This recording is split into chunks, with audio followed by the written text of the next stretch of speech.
اما بعد فاعوذ باللہ من الشیطان الرجیم بسم اللہ الرحمن الرحیم وَإِذْ أَخَذَ اللَّهُ مِيثَاقَ النَّبِيِّينَ لَمَا آتَيْتُكُم مِّن كِتَابٍ وَحِكْمَةٍ ثُمَّ جَاءَكُم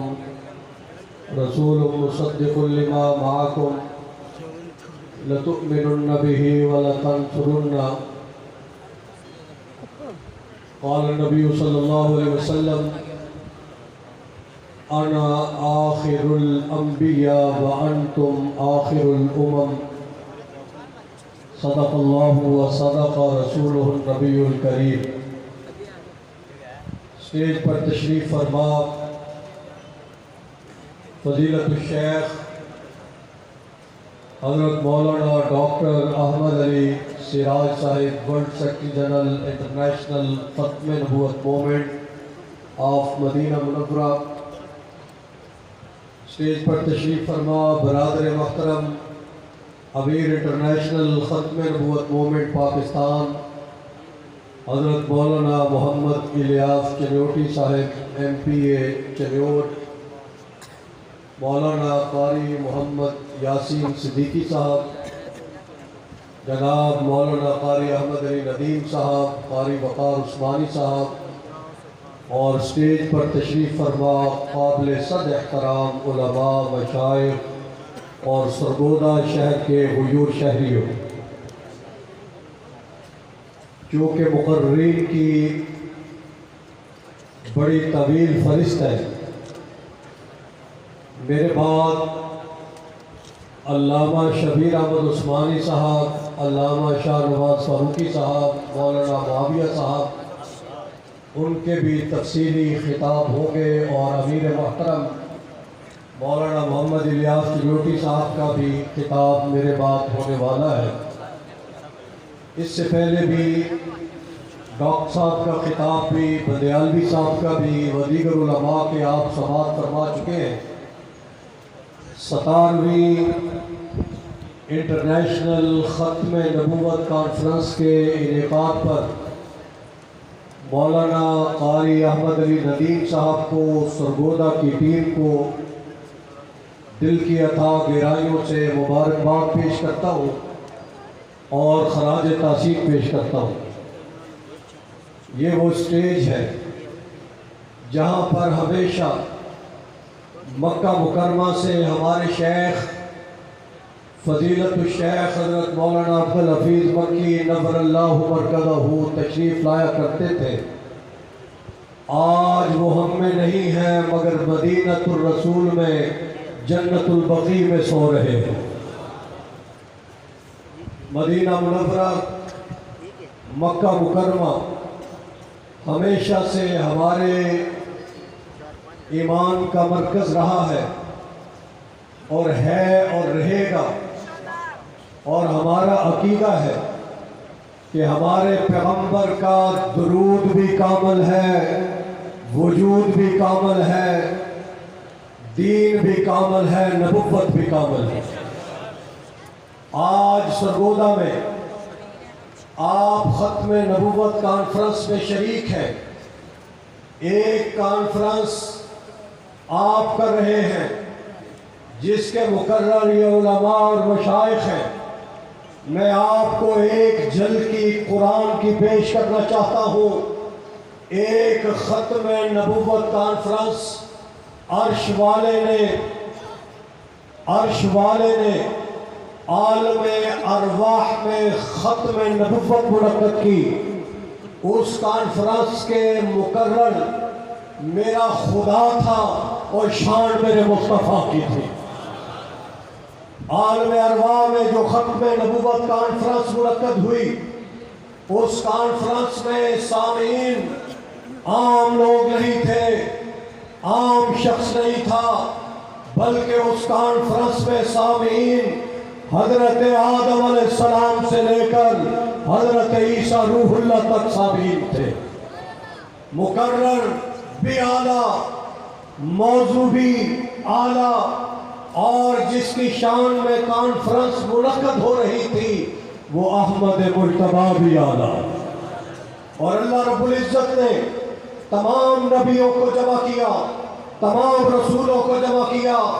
اور ہر ایک کو جمع کرنے کے بعد اللہ نے عہد لیا کہ میں آخر میں محمد الرسول اللہ صلی اللہ علیہ وسلم کو بھیجوں گا، آپ نے ان کا ساتھ بھی دینا ہے، تعاون بھی کرنا ہے، اور جس کی تصدیق محمد مصطفیٰ کریں گے وہی نبی ہوگا۔ آج اس کانفرنس میں وہی شریک ہوگا جس کے پاس رسالت کا ٹکٹ ہوگا، جس کے پاس نبوت کی شناخت ہوگی، اور جس کے پاس نبوت کی شناخت تھی، جس کے پاس نبوت کا ٹکٹ تھا، وہی اس کانفرنس میں شریک ہوا۔ اور آمنہ کے در یتیم احمد مجتبیٰ سرور کائنات حضرت محمد رسول اللہ صلی اللہ علیہ وسلم کو اللہ رب العزت نے معراج کی رات نبیوں کی امامت بھی سپرد فرما دی، اور فرمایا کہ اے آمنہ کے در یتیم، آج نبیوں کی امامت بھی تیرے سپرد ہے، رسولوں کی امامت بھی تیرے سپرد ہے۔ جہاں آمنہ کے در یتیم ہو، جہاں احمد مجتبیٰ ہو، جہاں تاجدار ختم نبوت ہو، ان کی موجودگی میں اور کوئی مصلی پہ کھڑا بولو کھڑا نہیں ہو سکتا۔ تو اس کانفرنس میں وہی شریک ہوئے جو نبی تھے، جو رسول تھے، جن کو اللہ نے نبوت رسالت عطا کی تھی، جن میں حضرت نوح بھی تھے، حضرت زکریا بھی تھے، حضرت یحییٰ بھی تھے، حضرت ہارون بھی تھے، حضرت موسیٰ کلیم اللہ بھی تھے، حضرت عیسیٰ روح اللہ بھی تھے، ان سب کی امامت محمد رسول اللہ نے کی تھی۔ تو اس کانفرنس میں غیر نبی شریک نہیں ہو سکا، تو لہذا ہم قادیانیوں کو کہنا چاہتے ہیں، مرزائیوں کو کہنا چاہتے ہیں کہ اس کانفرنس میں وہی گیا تھا جو نبی تھا، وہی گیا تھا جو سچا تھا، وہی گیا تھا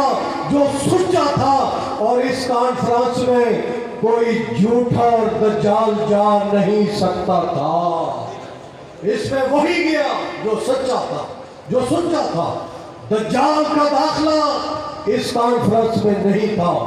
اور کذاب کا داخلہ اس کانفرنس میں نہیں تھا۔ میرے اکابر یہ بیٹھے ہیں، حضور علیہ السلام کی ایک حدیث ہے جس پہ حضور نے فرمایا میرے اور قیامت کے درمیان کوئی فاصلہ نہیں، اسی طرح جس طرح یہ دو انگلیاں جڑی ہوئی ہیں، حضور کے لیے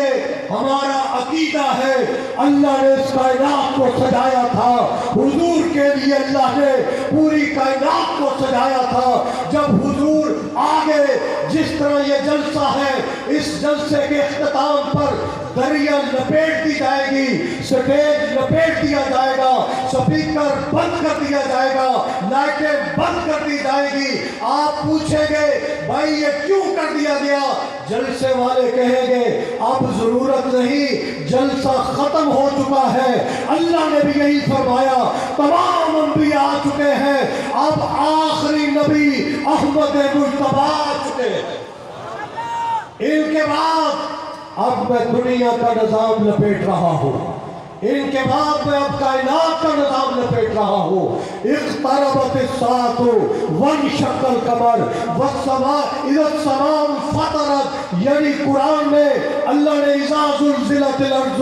زلزالها واخرجت الارض اثقالها، قیامت برپا کر دی۔ یا اللہ کیوں؟ فرمایا اب آخری نبی چلا گیا، اس کے بعد اب کائنات کی ضرورت نہیں رہی، اب قیامت آئے گی۔ گویا کہ میرے دوستو، ہم آخری نبی احمد مجتبیٰ سرور کائنات حضرت محمد الرسول اللہ کے امتی ہیں۔ حضور نے فرمایا میں آخری نبی ہوں اور یہ امت آخری امت ہے، اور آپ کو بہترین امت کہا گیا۔ اور یہ کانفرنسیں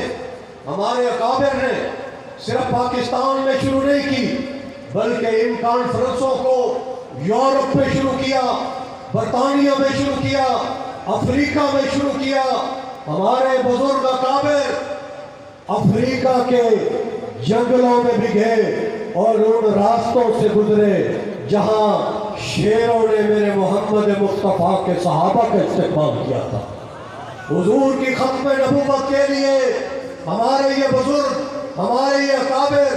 پوری دنیا میں گئے اور حضور کی ختم نبوت کے پرچم کو بلند کیا۔ آج بھی مولانا شیخ سید احمد عنایت اللہ صاحب دامت برکاتہم اور شیخ مولانا عبد الرؤف مکی ان کی قیادت میں، حضرت ڈاکٹر صاحب کی قیادت میں، حضرت چنیوٹی کی قیادت میں انشاءاللہ یہ قافلہ پاکستان میں بھی ختم نبوت کا پرچم بلند کر رہا ہے، عالمی سطح پر بھی ختم نبوت کا پرچم بلند کر رہا ہے۔ ہمارے اکابر نے حضرت خواجہ خان محمد رحمت اللہ علیہ ان کی قیادت میں، فضیلت الشیخ مولانا عبدالحفیظ مکی نور اللہ برکتہ کی قیادت میں، مولانا منظور احمد چنیوٹی رحمت اللہ علیہ کی قیادت میں، مولانا محمد ضیاء القاسمی رحمت اللہ علیہ ان کی قیادت میں برطانیہ میں سب سے پہلی ختم نبوت کانفرنس منعقد کی، جب 1984 میں جنرل ضیاء الحق نے امتناع قادیانیت آرڈیننس جاری کیا تو قادیانیوں کا سربراہ پاکستان سے یعنی ربوے سے وہ کراچی فرار ہوا۔ کراچی سے ایک ہی فلائٹ پی آئی اے کی اس زمانے میں لندن جاتی تھی، راتوں رات اس جہاز پہ بیٹھ کے لندن چلا گیا۔ میرے اکابر چنیوٹی اور حضرت مکی اور میرے والد یہ حرم میں جمع ہوئے، حضرت خواجہ خان محمد رحمت اللہ علیہ ان کی قیادت میں بیٹھ کے ان بزرگوں نے مشورہ کیا کہ اس کے تعاقب کے لیے ہمیں بھی لندن جانا چاہیے تاکہ لندن کے مسلمانوں کو ان سے محفوظ رکھنا ہے، وہاں کی نوجوان نسل کو قادیانیت سے آگاہ کرنا ہے۔ تو ہمارے اکابر وہاں پہنچے اور ویملے ہال میں 4 اگست 1985 ایسی تاریخ ساز ختم نبوت کانفرنس منعقد کی۔ بی بی سی لندن کی رپورٹ ہے کہ 10,000 مسلمان برطانیہ کے اس کانفرنس میں شریک ہوئے تھے، اور جب اس کانفرنس میں پہلی مرتبہ امیر شریعت سید عطا اللہ شاہ بخاری رحمت اللہ علیہ کا نام آیا، خدا کی قسم 10,000 مسلمانوں کی آنکھوں میں آنسو رواں جاری ہو گئے تھے، آنسو جاری ہو گئے تھے جب امیر شریعت کا اس دھرتی پہ نام بلند ہوا، جس دھرتی یعنی وہ انگریز جس نے قادیانیوں کو پالا تھا، جو قادیانیوں کو پال کے دنیا میں پھیلاتا تھا، اس کے شہر میں، اس کے ملک میں ہمارے بزرگوں نے ان کو شکست دی اور حضور کی ختم نبوت زندہ باد کا بھی نعرہ بلند کیا، امیر شریعت سید عطا اللہ شاہ بخاری زندہ باد کا بھی نعرہ بلند کیا تھا۔ میرے دوستو، انشاءاللہ العزیز آج بھی پاکستان میں ضرورت اس بات کی ہے کہ ختم نبوت کے موضوع پر جتنی بھی تنظیمیں، جتنی بھی جماعتیں، جتنے بھی اکابر کام کر رہے ہیں وہ ہمارے سروں کا تاج ہے، کہو انشاءاللہ۔ جتنے بھی بزرگ کام کر رہے ہیں، میں نے تاریخ تحفظ ختم نبوت اور مولانا محمد ضیاء القاسمی رحمت اللہ علیہ ایک نئی کتاب تالیف کی ہے، جس کتاب کی تقریب رونمائی 16 اکتوبر کو قائد جمعیت حضرت مولانا فضل الرحمان صاحب دامت برکاتہم نے جامعہ قاسمیہ میں آ کے کی۔ اس کتاب کے اندر ہم نے عالمی سطح پر ہمارے بزرگوں نے جو کام کیا اس کو جمع کر دیا۔ 1984 میں امتناع قادیانیت آرڈیننس جو اس وقت نافذ ہوا، اس کے بعد لندن میں جو تاریخ ساز کانفرنس منعقد ہوئی، اس کو بھی اس کتاب کا ہم نے حصہ بنایا ہے۔ اس کتاب کا بھی آپ مطالعہ کریں اور جڑ جائیں۔ آج بھی قادیانی ماضی میں جس طرح زرداری دور میں متحرک ہوئے تھے، نواز شریف کے دور میں متحرک ہوئے تھے، بے نظیر کے دور میں متحرک ہوئے تھے، اور ضیاء الحق کے زمانے میں متحرک ہوئے تھے، آج موجودہ حکومت کے دور میں دوبارہ قادیانی متحرک ہو چکے ہیں۔ عالمی دنیا پاکستان پر دباؤ بنا رہی ہے کہ پاکستان سے ناموس رسالت کا قانون ختم کیا جائے، پاکستان سے ختم نبوت کا قانون ختم کیا جائے۔ آئیے سرگودا کی جامع مسجد میں جمع ہونے والوں، آپ عہد کریں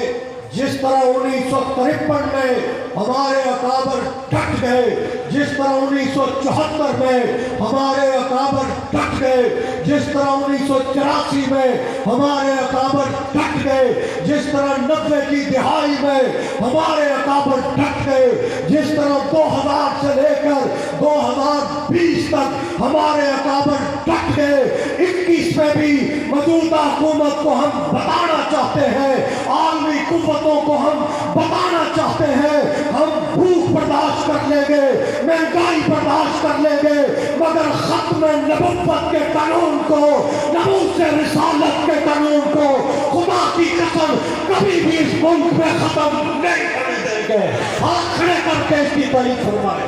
ناموس رسالت کے قانون کو ختم ختم نبوت کے قانون کو ختم نہیں ہونے دیں گے۔ وآخر دعوانا ان الحمدللہ۔